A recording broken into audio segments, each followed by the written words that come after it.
We have new details about an officer-involved shooting in Newport News. Investigators say the suspect, who an officer shot, is 18 years old and expected to be fine. This is cell phone video taken by a 10 on your side viewer in the seconds just after the police that the suspect was handcuffed by police. This was about 7:30 last night on 36th Street in the city's East End. 10 on your side's Katie Collette spoke with the department spokesperson about this shooting. She's live at Newport News Police headquarters with the details, and we know it got very tense for that officer after that happened.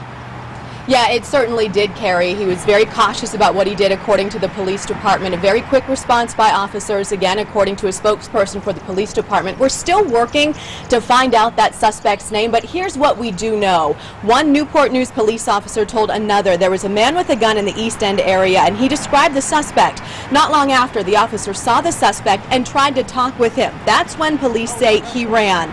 The officer followed him for a time in the police car and then jumped out and ran after the suspect.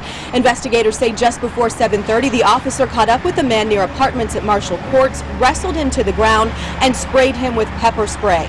As the struggle continued, police say the officer eventually shot the man one time, hitting him in both the wrist and stomach area. Seconds later, he handcuffed the suspect, according to a department spokesperson. That's when a witness began shooting video of the scene. The incident disturbing for those who live in the neighborhood and for those who saw it all happen.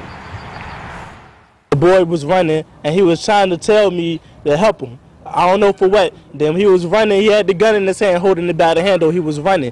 And then he ran. After a while, he gave up. I seen his hands in the air when he was falling. He didn't have no gun in his hands at the time. Now, investigators tell me the suspect's gun was found on the ground next to him after the officer handcuffed him. Police will not say yet what charges that suspect may face, but we're told he is still in the hospital, listed in good condition. Live in Newport News, Katie Collette, 10 on your side. All right, Katie, thanks very much. And as for the officer who was involved here, he is on administrative leave. That is standard procedure pending the outcome of an internal investigation.